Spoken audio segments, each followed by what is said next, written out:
Miriam dwi. A Carwyn ydw i. A chroeso i ar-led, lle fyddwn ni'n siarad am bob dim i wneud hefo rhyw. Y da, y drwg, yr hyll a'r hot. Fyddwn ni'n rhoi pob ffaith, pob myth, pob camarweiniad, bob dim i wneud efo rhyw a iechyd rhyw ar-led. Popeth ar-led? Popeth. Felly dim intro yw hwn, really, ond hwn yw mwy fel y foreplay cyn i'r real gwybodaeth dechrau. Ni'n licio hwnna. Hwnna'n ei dda, neu fe? Ie, wel yn amlwg, dyn ni ddim yn gymwys i roi unrhyw fath o gyngor i unrhyw un, felly diolch byth. Mae'r arbenigwyr yma. Hei! A dyma ein teulu bach rhywiol ni. Croeso i ar-led.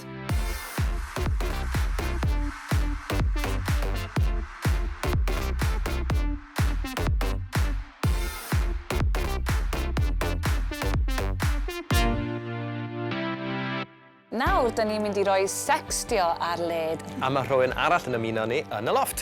Helo! Hei! So, sextio. I ddechrau, be ydy sextio? Wel, sextio i fi yw hela lluniau neu negesion anweddus neu rhywiol i person bod chi yn parchu neu'n cyfforddus gyda. Wedi cael profiadau gwael a profiadau da. Felly fi wedi cael profiadau le fi wedi yn anffodus hela lluniau i bobl trwy cyfyngau deitio. A weithiau, sa'n gwybod le mae lluniau yn nawr. Sa'n gwybod be maen nhw wedi gwneud gyda'r lluniau yna, pwy maen nhw wedi dangos nhw i. A fi wedi bod yn eog fy hunan o weithiau cadw lluniau fyd fi wedi cael wrth o bobl. Ond weithiau, so chi'n gwybod pa mor unpredictable mae pobl arall a be bydden nhw gallu gwneud gyda'r lluniau yna. Dyna risg ti'n gymryd yn dew, rhoi o allan yna. Mae'n rhaid ti ymddiried yn y bobl yna, does? Pryd o'n i mewn perthynas diwetha fi, o'n i'n sextio lot pryd o'n i'n gwaith. A jyst i cadw pethau bach mwy cyffroes. Pryd o'n i'n gorffen gwaith, o'n i wedi blino. A o'n i'n cadw hela neges a weud, yeah, we'll do this and that pryd ni'n dod adre. Ond na, o'n i byth yn wneud e. Os weithiau mae'n troi mewn i'r peth na weithiau, ynddo e? Mae'n ddiddorol bod ti'n rhyw falle cymeriad pen ti'n sextio. Keyboard warrior. Ie, a wedyn pen ti hefo rhywun wyneb yn wyneb bod o ddim cweit yr un peth. Mae'n ddiddorol. Ti'n gallu rhagweld sut ti'n mynd i deimlo pan ti wyneb yn wyneb efo rhywun chwaith na planio ddim byd. Ti'n weithiau, pwy chi'n cael neges gan nhw'n chi ddim yn nabod neu nhw'n chi yn nabod a mae'n eich chi teimlo'n dda weithiau, ynddo e? Jyst i gwybod bod chi'n cael yr attention na weithiau, ti'n mo? Y cyffron sy'n gallu dod o neges. Ond eto beth sydd yn gallu digwydd o ran anfon negeseuon a fideos, yn wedi os mae rhywun heb gofyn amdanyn nhw wrth gwrs, mae hwnna'n anghyd syniol. A ni'n clywed am straeon am hyn yn wedi gyda pobl yn airdropio lluniau ar y bws. So mae yna gyfraith newydd wedi dod mewn yn galw fel cyberflashing, sydd anfon delweddau noeth heb geniatad. A mae yna nawr o fewn y gyfraith dedfrydau ynglyn â hynny. Ffraid, be dysa bobl gymryd mewn cof pan maen nhw isio dechrau sextio rhywun? So dwi'n meddwl bod yn dibynnu ar y sefyllfa ti ynddi. So enghraifft, os ti mewn perthynas, mae yna, neu ddylai fod, rhyw fath o foundation yn barod o parch a trust a ti'n gwybod, neu dylai ti fod yn teimlo neitha hyderus bod y person arall byth yn mynd i wneud dim byd efo'r dyleddau yna, bod o byth yn mynd i fod yn broblem bod nhw'n mynd i rannu na dangos y dyleddau yna unrhyw un, achos mae'r perthynas na rhwngtho chi yn unig a dyna fo. Os ti'n mynd nabod y person arall, dwi'n meddwl bod o jyst yn rhywbeth ddylai chdi fod yn meddwl amdan lle mae hwn yn mynd i endio fyny. Os fi'n gyda be fi'n poeni am fyd, y ffaith, achos fi'n gwybod fi wedi hela'r delweddau yna fi hunan. Sa'n gwybod, magazine wyle. Sa'n gwybod? Ni'n godi pwynt fan hyn ynglyn â pobl yn camdrin delweddau rhywun. So be ni'n galw intimate image abuse. Dyma ble mae rhywun yn cymryd eich delweddau rhywiol chi ac yn gwneud rhywbeth gyda nhw gyda chi heb roi eich caniatad iddo. Eto mae yna dedfrydau yn y gyfraith yn erbyn pethau fel hyn. Revenge porn yna. Ie, yn union. So felly mae'n bwysig fod pobl yn meddwl cyn rannu. Os oes gennych chi o hyd delweddau ar eich ffôn o bosib gan pobl, ydy'n well i mi jyst dileu nhw, jyst i fod yn saff. Pethau ni gyd falle ystyried. A ydych chi'n meddwl bod lot o bobl yn teimlo pwysau falle i anfon delweddau neu i sextio falle i gadw'r person arall dal yn interested? Mae yna lot o peer pressure. Dwi'n meddwl bod rhywun ddim yn mynd i gael mewn i siarad efo chdi, neu ddim yn mynd i fod yn diddordeb efo chdi os nad ydyn nhw'n rhannu. A dwi'n meddwl be sy'n eich ddeud dy hyn ydy, hyd yn oed os ydyn nhw'n anfon at chdi, i ddechrau fo i ddylai hwnna fod yn gytsyniol anyway. Ond di'r ffaith bod nhw'n anfon at chdi ddim yn golygu bod na unrhyw pressure arna chdi, na unrhyw ddyletswydd arna chdi i anfon llun yn ôl. Mae agor dy ffôn a agor negas a gweld llun o just coc diarthia yn probably un o'r frankly, turn-off mwyaf gei. So dwi'n yn gwybod be maen nhw'n meddwl maen nhw'n mynd i gael allan o hynna. Dio ddim yn weithio. So stop doing it anyway. Oh yeah. Oh, yeah? Oh, Commander Harris, you cheeky little thing. Private. Oh, shwmai, Taten? Ydy Commander Harris wedi bod mewn... Ti'n ei ddal fi'n taten? Captain. Ydy Commander Harris wedi pasio'r cynlluniau ymlaen eto? Wel... I fydyn nhw? Ie. Wel? Wel be? Wel, be maen nhw eisiau ni wneud, Prifat? Mae hi eisiau... Mae hi'n awgrymu i chi a'r boes eraill i popo mas am quick recio rhyw cwarter awr. So, yr official command yw i popo mas am chwarter awr? Ie. OK, diolch, Prifat. Nawr, lle oeddwn ni? O, Commander Harris, ti'n ddrwg. Be wyt ti'n gwisgo wink face? So, da ni wedi sôn am be i fod yn ofalus efo sextio. Be am sôn am yr ochr bleserus ono fo? Sut mae'n gallu helpu mewn berthynas? Bendant, fi wedi cael perthnasau le ni wedi bod yn beth wrth ein gilydd, a weithiau mae sextio yn cadw pethau'n gyffroes, mae'n cadw pethau newydd, a weithiau pryd chi'n dod nôl at eich gilydd, chi wedi creu rhywbeth bach mwy gryf, a bach mwy newydd a pleserus, so chi ddim yn gwybod byddwch chi wedi gallu cael cyn darganfod sextio. Be sy'n neis am hwnna hefyd ydy bod chi'n siarad am rhyw, ond dim y weithred, so bod chi'n geidio be ydych chi'n licio heb bod chi'n neud rhywbeth heb gydsoniad o. Ti wedi cymryd y geiriau dros yn y ceg fi. Na, ddim yn llwyr. Ond o'n i jyst yn meddwl am y ffaith bod pobl yn teimlo bach fwy gyffyrddus tu ôl i sgrin i gallu sôn am rhyw, a felly gallu trafod pethau falle maen nhw'n teimlo'n ffindo yn rili anodd i ddweud yn y byd go iawn.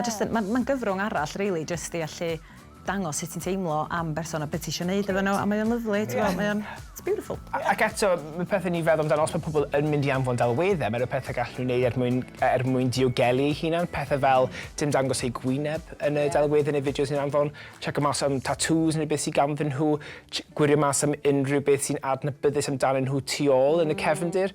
Os mae pobl mynd i wneud mae'r pethau gallech chi gwneud er mwyn wneud yn fwy saff i chi, ond eto sicrhau bod y pobl, os ydych chi yn danfon y lluniau, fod chi'n teimlo fod chi'n gallu ymddiried ynddyn nhw. Ac os oes unrhyw beth yn digwydd gyda'ch delwedd chi, cer at y heddlu, cer am gefnogaeth, siaradwch gyda rhywun amdano fe. A i lot o bobl hefyd, mae cymryd lluniau i rhywun yn rhywbeth eitha empowering iddyn nhw, falle, bod yn just like, I'm feeling myself, like, dwi'n teimlo dda, dwi eisiau dangos i ti pa mor dda dwi'n teimlo, so mae hwnna'n eitha neis hefyd, dydyn. A pan mae hwnna'n cael ei pobl yn cymryd mantais o hynna, a fel ti'n deud, yn gwneud rhywbeth fel nhw ddim efo'r llun yn dangos nhw'n rhannu fo mewn unrhyw ffordd. So dwi'n meddwl bod lot o bobl yn teimlo sort of shame am hynna, teimlo cwilydd am hynna, ac yn teimlo fatha, o na, bai fi dio, dwi'n gwybod am lot o ferched sydd wedi teimlo, o gosh na, ddyle fi ddim di anfon o. It's my fault, cos I shared it. Os mae person arall yn ail anfon y llun, nhw sydd wedi torri'r ymddiriediaeth, chi wedi rhoi ynddyn nhw. Nhw sydd dyle teimlo siom na, dim y person sydd wedi hela thi. A di torri mwy na ymddiriediaeth, di torri'r gyfraith, os dyn nhw wedi'r rhannu. Cewch o jail, please. Jail! O ti'n gwybod taw dim dim ond trwy rhyw treiddiol gallwch chi dal STIs? O ti'n gwybod bod yna 15 o wahanol fathau o ddulliau atal cenhedlu? O ti'n gwybod bod gan condomau dyddiadau dod i ben, a mae rhai sydd wedi dod i ben yn mwy debygol o rhwygo? O ti'n gwybod bod y dull tynnu allan ddim yn ddulliau ffeithiol o atal genhedlu? Da i wybod!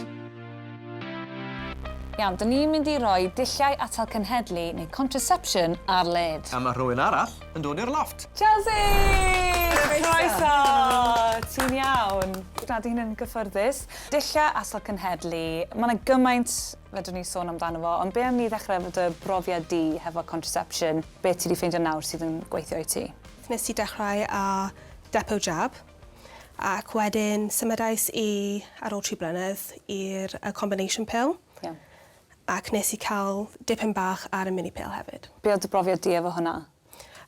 So, y depo jab nes i dechrau oherwydd wedi cael mislif poenus, ac mae'n stopio dy misoedd. Ond y problem gyda na, ti ond y gallu fod arfer am 3 blynedd ydy hi. Felly, wedi angen symud o depo jab i'r combination pill. So, mae o'n dasg, really, i fynd nôl amlaen i'r doctor i ffeindio beth sy'n iawn i ti, yn dydi? Ie, oedd. Oherwydd roedd i wedi dechrau y depo i stopio y mislif. Roedd y combination wedi dechrau fe eto, ac wedyn wedi gweld bod I wedi rhoi pwysau ar, roedd y croen fi yn ofnadwy.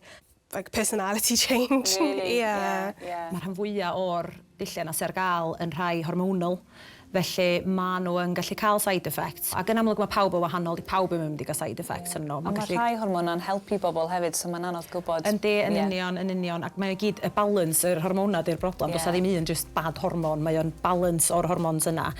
Hormon sydd yn naturiol yn corff ni, ond yn amlwg pan mae'r balans na'n cael ei disruptio gan unrhyw beth arall, mae o yn gallu bod yn gallu achosi side effects. Felly, mae'n bwysig bod pobl yn siarad efo'i doctor cyn bod nhw yn dechrau unrhyw beth fel yna a cyn bod nhw yn gwneud penderfyniad am yr opsiwn sydd orau iddyn nhw.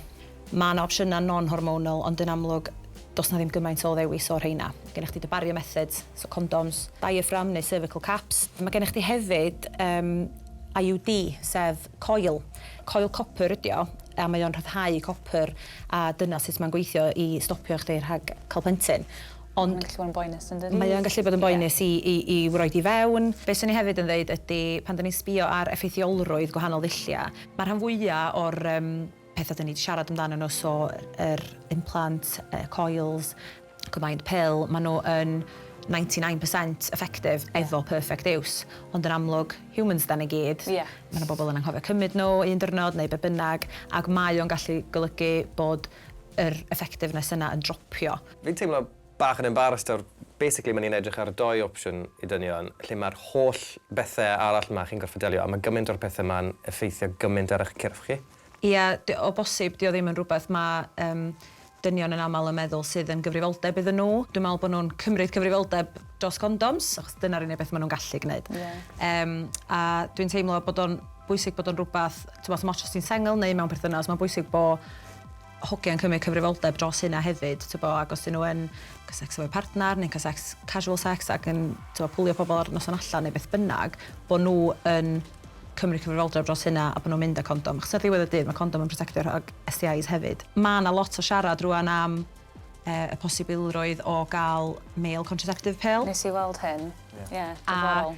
Di o ddim wedi cael ei aprofio eto, mae yna ymchwil yn mynd mewn iddo fo ar hyn o bryd. Be sy'n anodd, mae nhw'n profi lot o side effects yn ystod o, rhywbeth dyn ni'n gwybod sydd yn effeithio ni efo'r... Ie, yn union. Mae hwn I gyd yn rili ddiddorol, a dwi'n gobeithio nawr fydd mwy o bobl yn ymwybodol o'r dulliau sy'n ar gael allan yna. Condoms, ti'n defnyddio nhw?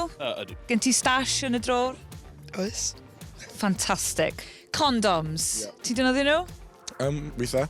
Implant? Ie, mae'n ideal. Mae'n dda party trick. Dwi'n dangos am yr hogaeth Os di hwnna ddim yn adfod star ar gyfer yr implant, dwi'n gwybod be. Tys yna bilsen I fechgyn gymryd, fysa ti'n fodlon cymryd o? Bendant. Fyddwn ni'n trial y mas. Fyddwn ni'n disgwyl rhoi bob dim ar y ferch. Gallwn ni grio. Na ni ganolbwyntio ar y pil am funud, achos dwi'n teimlo, falle bod chi'n teimlo hefyd, bod o'n rhywbeth sydd wedi troi myni fatha ateb hawdd, just cer ar y pil. Ydych chi'n teimlo hynna? Yeah, definitely. Mae'n band-aid, dwi'n credu. Pam ti jyst mynd I meddyg, mae nhw'n rhoi pil at ti. Ac dwi'n meddwl bod addysg yn rhywbeth pwysig, so falle I dechrau yn y ysgol, disgrifio yr opsiynau ac beth yw symptoms, ac wedyn, rhoi y gwybodaeth I nhw I gwneud y decision. A be ti wedi ffeindio nawr sydd yn gweithio I ti? A hyn o bryd, dwi ddim yn cymryd unrhyw beth. Y rheswm yw wedi eisiau cael trol af y corff fy hun, ac wedi edrych mewn natural cycling. So nawr dwi'n cymryd fy temperature bob bore, dwi'n defnyddio Oura Ring, ac tracio ar natural cycling, ac mae'n dweud wrtho fi pam dwi'n fertile neu na. Wyt ti'n neud hynna Ffraid? Di o ddim I pawb. Yndi, mae'n llai invasive yn y sens, mae'n llai o bethau mynd i'r gorff di, ond mae rhaid chdi feddwl hefyd am y ffaith bod chdi sy'n rhoi y gwybodaeth I gyd yn yr app. So, yn amlwg, pobl yda ni, mae pethau newid, mae pethau triggering yn gallu digwydd yn bywydau ni, mae'n cael effaith ar cycles ni. Felly, dydy ffeindio patrwm ar un adag ddim necessarily yn golygu fydd o'n patrwm eto yn y misoedd I ddod. Diolch yn rhywbeth sy'n para am byth, ti'n bo?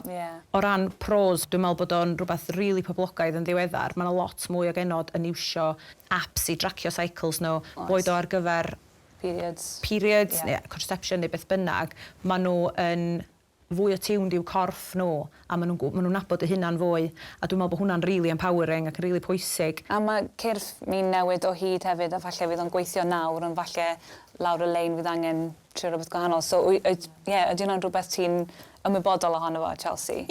So again, mae gyd lawr i addysg gyda hi. So dwi'n cytuno gyda natural cycling, ond mae'n oherwydd dwi wedi cael profiad defnyddio atal cyniadau sydd wedi cael negative effects. Mae gyd i wneud efo beth sy'n gweithio i chi, beth ydych chi'n hapus efo, a bod chi'n ymwybodol o'r risg yna o hyd, a bod chi'n ymwybodol o beth sy'n gallu digwydd. Ac fel o'n i'n dweud, mae eisiau condom efo unrhyw un o'r methods eraill, gan gynnwys natural cycles. Ti'n just yn cynnyddu yr effeithiolrwydd yma eto, so mae o'n win-win.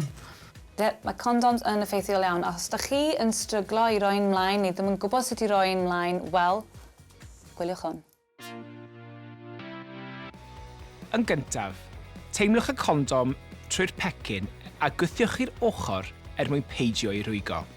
Yna, agorwch y pecyn gyda'ch bysedd, nid gyda'ch danedd. Dyle pen y condom sefyll fel het bach. Pintiwch tip y condom rhwng bys a bawd i gael gwared o unrhyw air. Rhowch y condom ar bydyn caled neu ar deigan rhyw. Roliwch y condom i lawr. A chofio, tynnu mas cyn tynnu'r condom bant.